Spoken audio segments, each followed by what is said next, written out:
Okay, the first thing you're going to want to have is two different colors of your 550 paracord at 25 feet long for each color. You don't have to have two colors, but it makes it easier and I think it looks better. So. Alright, your next step after you have your two different colors, a 25-foot paracord, you're going to do another 12-foot section. That's going to be your inner loop. Basically what you want to do is get your 12-foot and loop around your neck. Make sure it's plenty long. That's what you're going to braid your 550 over. Okay, the next thing you're going to want to do is burn every end of every cord. So every cord you should burn the ends so then the strands don't come loose. And then you're going to want to take your two 25-foot colors and burn those and stick them together. So just let them get pretty hot.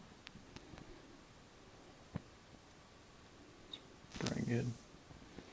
So just burn those and then hold them together until they cool, and then when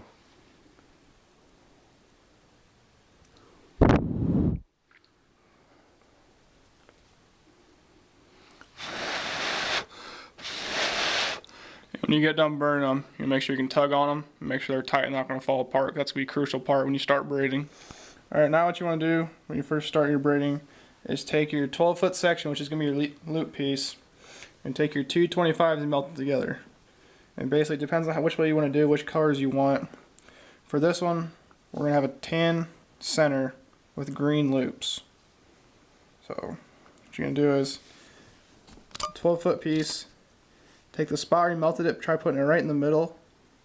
And since we're going to have tan in the middle on this one, you're going to take your tan piece, loop it over the two, and take your loop piece. You're going to want to go over your middle piece and back behind your two loop pieces and pull through. And basically what you're going to do is you're going to pull this whole 25-foot section through that loop. And when you make these, you want to do it in a really open spot where there's not a whole lot of stuff on the floor, and it's not places you can grab like lantern, like lamp posts and all that good stuff, because it starts getting tangled and it's a mess. After you get that first piece pulled through, again you want to make sure you have that loop in the back, right in the middle, and pull these tight. And as you pull them tight, try to keep that melted spot right in the middle, because it'll look better and it's easier to pull these pieces too. And you can spend a little time doing this, make sure you get it tight. So you pull that, make sure you get those real good and tight. And you're going to take that piece and cinch it up to the middle. Basically what you want to do is you want to get that spot just small enough that you really get these two drop pieces back through it when you get it done at the end. And this piece can be about as big as your pinky. Alright, now the next part, when you start braiding in, is when your center piece here is tan, you have the green loops. If you look at it and you hang it up, the middle piece always hangs down. So what you want to do is you take your middle piece, go back over your two, take your green loop piece over that, behind the two, and back through.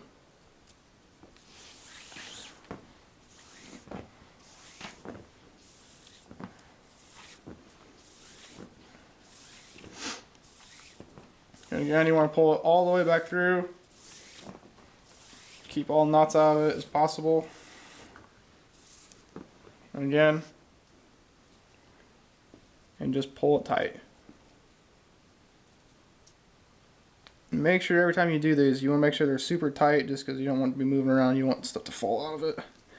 And once you have these two loops like this, take your 12-foot piece and make sure that your pieces are the same length at the end of your center. That's going to be really important once you get to the end. And especially if you don't have enough cord, that's going to be a real problem. So you want to make sure those are long enough and that they are the same length. So again, your middle piece, the tan, which is hanging down, take it over the two, loop piece, over that, behind the two, and back through. And for this lanyard we're going to make 25 of these loops before we start putting a drop in. You can make them different lengths if you want to. It just kind of depends on what you want for lengths, and again, pull them tight. But what you want to do is just start from where you're going to be at and count your loops to get to 25. And by the time you get there, it's gonna end up looking something like that. And you're gonna have your drop piece hanging out, and we'll show you how to do that. Okay, we're not 25 yet, but when we get there, this is what you're gonna want to do. Once you hit your 25 outside loops, you're gonna put a drop in. And for this drop, we used OD, but it's just whatever color you want. And so to make the drops, just cut 4 3-foot pieces, and we just did 4 OD ones, and then always burn the ends on everything. And you can do more drops if you want, but we're doing 4 for this lanyard, and I feel like 4 is a good number because it keeps your calls spaced out, but gets you 4 calls on your lanyard. Alright, now you can see we have our 25 braids. Again, you count all your loops on the one side. And one way to know, make sure you're braiding it tight enough, is if you take your 2 leads here in the middle and hold that out, this shouldn't sag or it shouldn't bend at all. I mean, you should be able to bend it and it should stay like that. If you have it like here and it's bending in a certain spot by itself, then you need to restart and re-braid, because these have to be tight. Alright, now what we're going to talk about is when you start putting a lead in. Basically what you can do is take one of those 3 feet sections you cut earlier, lay it flat onto your 2, and what we did here is you take the 3 foot, melt the end of it, and make sure it gets really, really, really hot, and stick it to these 2.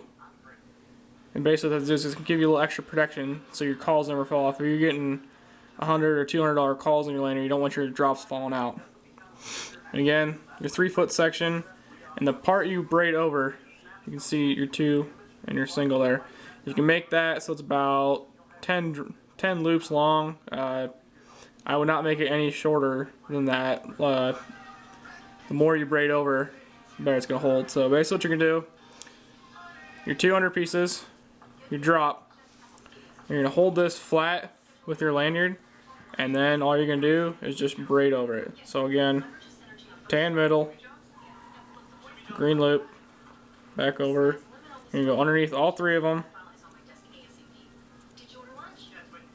and pull through. And this is about the best way to do these lanyards. I've made about 50 of them, and there's some guys that just tie drops onto there, or they try using clips and stuff like that, and I've been more comfortable with doing it this way. So you have your 2, make sure these are all tight so you're not trying to braid extra loops and stuff. And basically just lay it so it's right in the middle of the drops you've been making. And especially with these, you need to make sure these are extra tight. So and this first one's kind of the trickier one, just to make sure your string stays straight. So, I mean, get that super tight and pull this back so they're all even. Cinch it back down and do that there. So that's going to be the start of your first drop. Okay, so take your other one. Remember, tan middle, over the 3, under your middle, back behind the 3, and back through.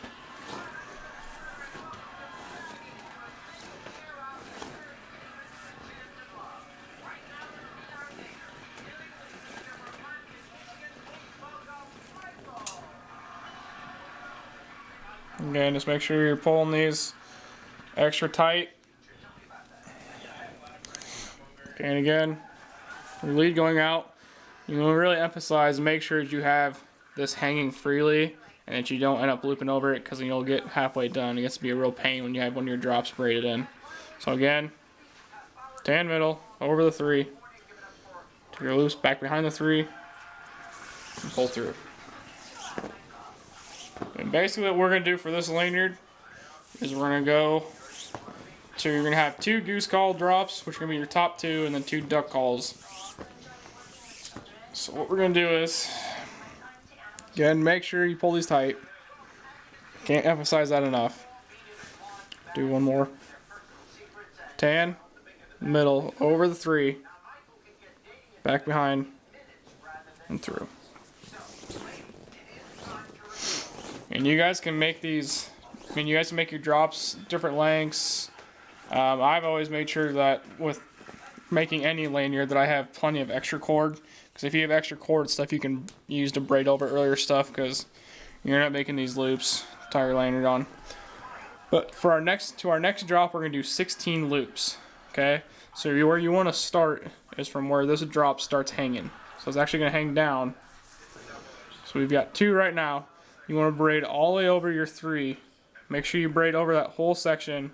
Go to your 16, and then you can start your next drop.